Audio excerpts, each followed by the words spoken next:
Hi, I'm Cliff, and this is my garage. And today is the day for giant drills and laser beams. Sadly, no giant laser drills. That would be cool, though.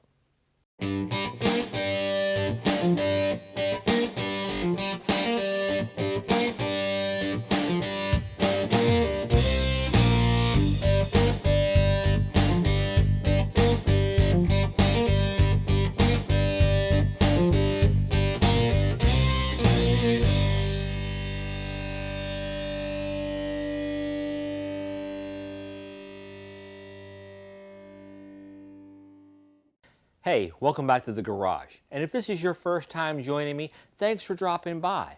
So today's the day we're going to finally get these columns into their final position, drill some holes in the floor, and get them bolted down. As always, please look down there, find that thumbs up button, give us a like, go over and find the subscribe button and subscribe to the channel, and very important, make sure that you look next to the subscribe button and find that little bell icon to subscribe to the channel. That way you'll get notified every time I post new content. Let's get going. I want to get the columns of the lift square with the building. And the way I'm going to do that is I'm going to position them parallel with the trusses that are in the roof. The easiest way to do that is to take and get a line on the floor directly below the truss. Now to do that, I'm going to use a laser level, and this is a little different from most. It does the typical horizontal and vertical lines, but it also does a laser plumb bob. Okay, that means that it can project a single dot directly vertical. Now what I found is a lot of laser levels that have the plumb bob don't really work that well doing this, and the reason is the tripod mount is right up here by the laser window, so there's almost no room between the center of the tripod and where the laser comes out, which means the laser just hits the tripod itself. This particular Bosch, which as far as I can find is only sold at Home Depot, is, and I'll give you the link down in the description below, there's a good 1.5 to 2 inches between the tripod mount and the laser window. So when you put it on, there's plenty of space for the laser to go down past the tripod. Also, that difference lets you rotate it back and forth, and that's a really easy way to swing the laser back and forth, several inch difference to fine-tune the position of where you want the laser to fall. I set up the laser so that it's just barely on the truss, and then I tighten the tripod so it's just barely tight and holding, so that I can rotate it carefully. Now of course every time you touch it or move it, it begins to wobble all over the place, so you have to just slowly rotate this, let it go, adjust a little bit, let it go, until you have the laser just barely skimming the side of the truss. Just a hair more. There we go. That looks good. So now that we've got the laser position right, just come down here and make ourselves a nice mark where the laser is hitting. All right, so then we repeat that twice more, once in the middle of the span, about halfway between the columns, and then once more over by the other column. I put down my 3 dots, and then I used my 6-foot level to connect them together and draw a line with a pencil. Now, you may be thinking, well, I've seen other people do something like this, but they used a Sharpie instead to get nice dark marks. Well, I'm not confident enough to go and lay down some Sharpie lines first. What I did was I just do it in pencil so that, hey, I can go back and I can erase it and do it again if I mess up. Now the reason I did it in 3 points is because, I do have a longer straight edge. I could have done the whole thing with just 2 points, but I like to do 3 points, and that way when I do the 2 segments, if they don't meet up and pair, straight with each other, I know that either A, my reference, like the truss, is not straight, or I didn't get the points right. So I'd rather do it in 3. It gives me an error check, and I feel a lot more confident in that. And I might go over this with a Sharpie now, but probably not. I could just adjust it so the edge of the column bases are on that line, But, you know, purely for aesthetic reasons, I'd rather have the columns go up right in the middle of the opening between the trusses. So the space between the trusses is 22.5 inches, and the base of the column is 17 3/4, which leaves us 4 3/4 inches. You divide that in half and you end up with needing 2 3/8 of an inch between that line and the base of the column. So that's what we're going to shoot for.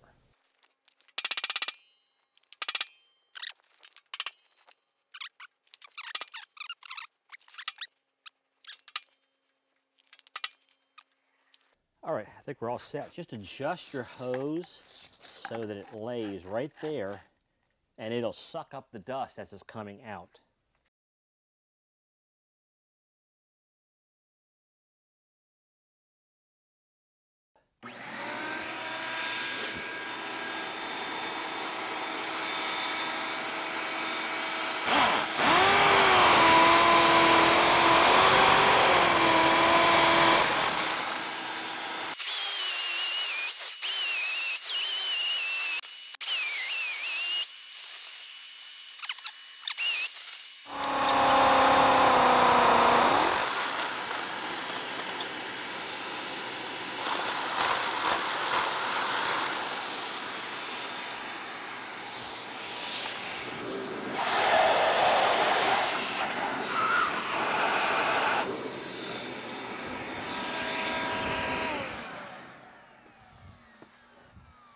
Now, if you're concerned about not getting all the concrete dust out of here, if there's a pot down there, don't do like I see some people tell you to do on YouTube, and stick an air hose in here and blow it out. It just makes a screaming mess. Instead, just take a foot long, or just a short length of like a flexible plastic tube, maybe 1/2 inch in diameter.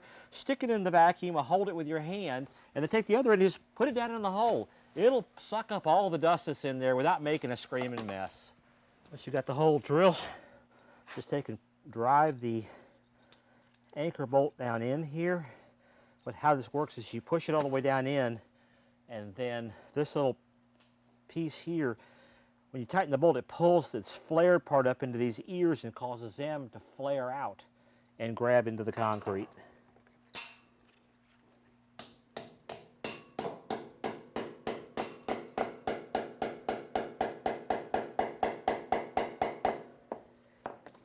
Okay, so one thing I keep forgetting to mention is during all this drilling and hammering, you really need to be wearing ear protection, because this gets really loud, especially when those vibrations start echoing up through the column. So make sure you get it. And I also highly recommend wearing safety goggles just in case something goes wrong. So my final issue on this is that I don't know how I'm supposed to drill this hole the way things stand right now, because there is no way I can get a drill in there. Now, the only thing I can think of is the way you're supposed to put this thing together is you're supposed to assemble the entire thing on the ground and then stand it up. I guess you could put power to it at that point and lift the carriages up out of your way. I can't do that, so what I'm going to do is I will have to just go ahead and assemble everything as much as I can using these bolts, and maybe even for now leaving those bolts loose. Now, I don't know about that, but you know, just leave those bolts in position to hold it in place, get the whole thing under power, and then I can just lift these carriages up and get them out of the way and drill the final 2 holes on each column. Okay, so after some checking, I discovered that there was no way I could do my original plan of just trying to set this up ahead of, and then drill the bolt holes later, because there's no way to plumb this thing with that front edge loose. It's leaning quite a ways back with the other bolts tightened. So my only option, I believe, here is to try and pick this thing up by using the forklift and then drill the bolt holes and lower it back down.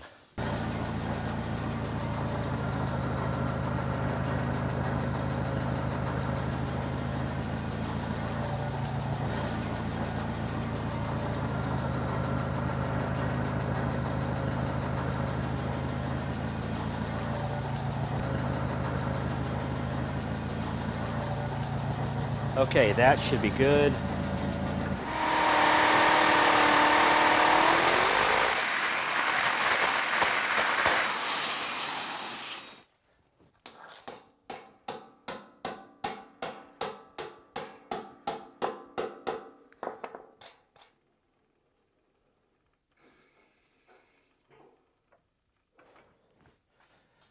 Okay, oh good. All right. Yeah, my biggest fear was that this chain would come off. I think when I lifted it up, it pulled the pulley. I'm not sure exactly why, but holy cow, I am grateful it didn't come off. Okay, guys, I've been finagling with these anchor bolts for a good hour and a half, tweaking them, trying to get this column vertical, trying to get it plumb. And I've got it as close as I possibly can. I've finally determined that there's just something funky about this column, because I'll put the level on two different sides and I'll get two different readings. Not way off, but often in opposite directions. So I guess it's close. Since one side's one direction, one side's the other direction, I must be pretty close to vertical. I'm using a 6-foot magnetic level on this thing, so it's not, you know, undulations in the column. I'm not trying to use like a 6-inch bullet level or something. So I think I'm pretty close. I think side to side I've got it just about dead on, which I think is the more important measurement. This direction, I think not quite so important, and it's still fairly close. I mean, in any direction, I've got the bubble on the level between the lines, which means it's fairly close to being level. I was just chasing perfection, and I should have given up on that a long time ago. I really spent way more time on this than I should have. Recommendations. I'm using a 1 1/8 inch end wrench because it's the closest. I don't have a metric big enough to fit these, whatever they are. They're bigger than a 22, which is the biggest metric wrench I've got. I would highly recommend go get a whatever size will fit these bolts deep socket, so that, because when you trying to tighten it up, the nut is so far down that you can't, a regular socket's just not going to reach it. So you need to get a deep socket and get yourself an impact ratio, because you're going to be taking these things on and off, on and off. Try to twiddle with these shims and get this thing vertical. It's a very tedious, frustrating process, but I think I finally got it, and I sure hope I can do the second column a lot faster. So it's late at night. I'm beat. I'm calling it a day. We'll give us another try tomorrow or the next day, whenever I can get back in here. See you next time.